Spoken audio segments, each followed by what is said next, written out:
All right, big show today. President Trump announcing last night that he has sent active duty troops to California under emergency powers to turn on the water. The troops traveling under emergency directive by order of the president to get this done. We're going to show you what's happening.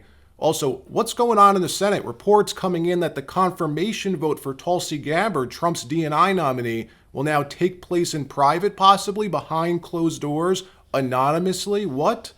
This is how you know they want to tank her nomination. We're going to explain what's happening. And a major policy change coming with Mexico after yesterday's firefight between Mexican cartels and Border Patrol. Why that was a huge mistake on their part. But before we get started, thank you for liking and sharing these videos. It really helps out the channel. And consider subscribing so you don't miss these regular updates. So yesterday, President Trump issues an emergency directive sending active duty troops to the state of California to help fight the fires that Gavin Newsom seems incapable of containing. The EO is titled "The Emergency Measures to Provide Water Resources in California and Improve Disaster Response in Certain Areas." I'm not gonna read all of this, but the important part says, for weeks, residents of the LA area have watched raging fires consume their homes, belongings, beloved pets, and childhood memories. Almost immediately, firefighters were unable to fight the blaze due to dry hydrants, empty reservoirs, and inadequate water infrastructure. It's in the nation's interest to ensure that California has what it needs to prevent these fires and fight them in the future. So it's now the policy of the United States to provide Southern California with necessary water resources.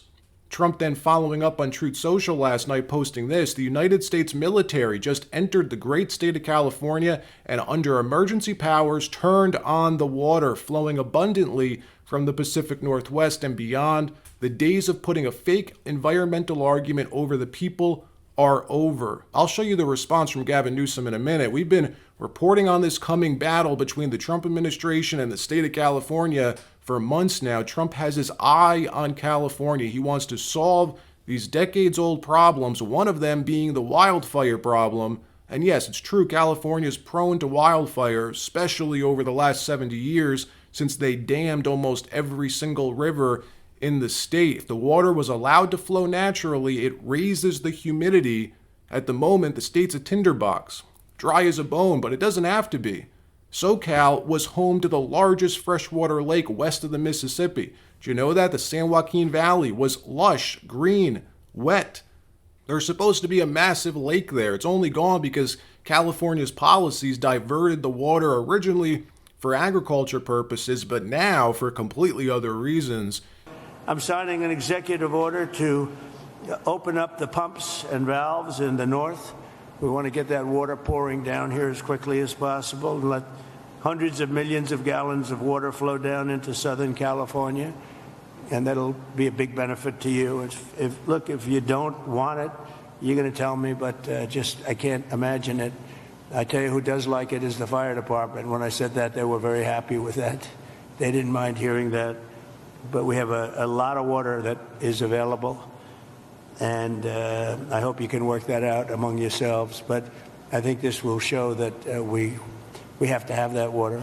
We have to have that water.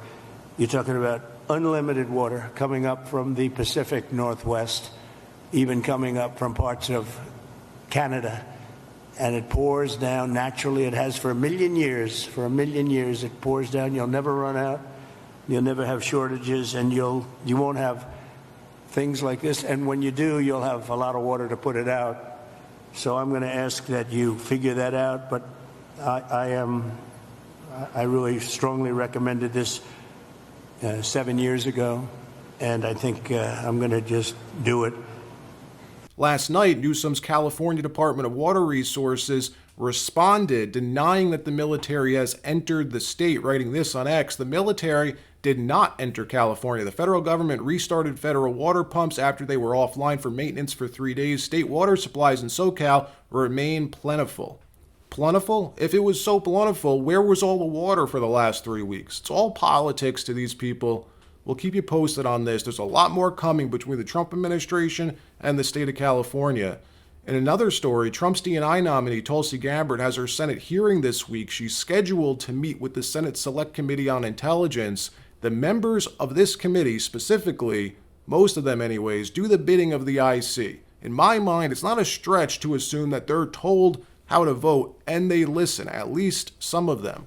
Well, they absolutely despise Donald Trump and Tulsi Gabbard. The members of this committee are briefed on national intelligence matters. They're looked at as a very powerful committee on the Hill. If you're in Congress, you want to sit on the intel committees. It's like the cream of the crop to these people. Well, Thursday's Tulsi's hearing, after she's grilled by them for a few hours in public, where I'm told they want her to publicly support FISA Section 702. That's the section of FISA that allows warrantless surveillance on American citizens. The committee will then vote if she has enough support to bring her nomination to a full Senate vote. Well, get this. The Intel Committee is planning to hold that vote in private, in secret, which never happens. We're supposed to know how our senators vote so we can hold them accountable.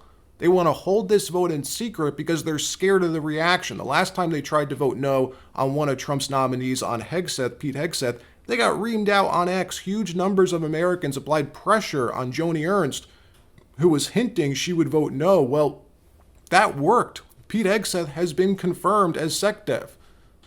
In another story, CNN continues to get bad news. Last week, announcing a major shakeup at the network, 200 layoffs, including some of their key talent.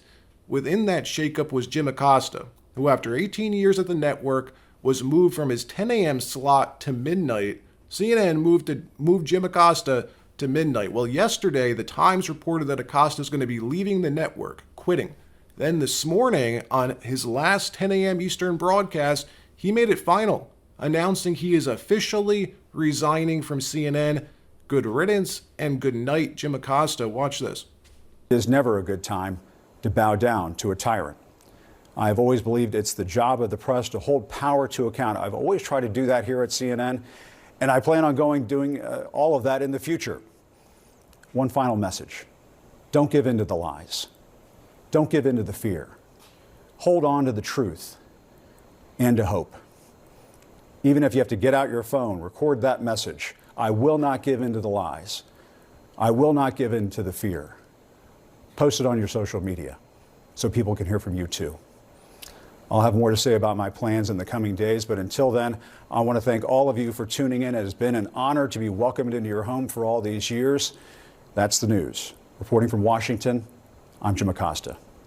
And in case you weren't around 6, 7, 8 years ago, this is who Jim Acosta is. This is the guy who got spanked on live TV by Donald Trump. This guy was a menace during Trump's first administration. Watch this. But your campaign had an ad showing migrants climbing over walls and so on. Well, that's true. But they weren't actors. They're not going to be doing that. They weren't actors. Well, no, it's true. Do you think they were actors? They weren't actors. They didn't come from Hollywood. Right. These were people. This was an actual, it happened a few days ago. And they're hundreds of miles away, though. They're hundreds and hundreds of miles away. That's not an invasion. Honestly, I think you should let me run the country. You run CNN. All right. And if you did it well, your ratings would be much better. If I may ask one other question, Mr. President, if I may ask one other question, are you worried? That's enough. That's enough. Mr. President, I was going to ask one of the other folks. That's enough. Pardon me, ma'am. Mr. President. That's enough. Mr. President, I had one other question, if I may ask, on the Russia investigation. Are you concerned that you may have? I'm not concerned about anything with the Russian investigation because it's a hoax. That's enough. Put down the mic. Mr. President, are you worried about indictments coming down in this investigation? Mr. President. I'll tell you what, CNN should be ashamed of itself having you working for them. You are a rude, terrible person. You shouldn't be working for CNN. Go ahead. I think that's unfair. You're a very rude person. The way you treat Sarah Huckabee is horrible.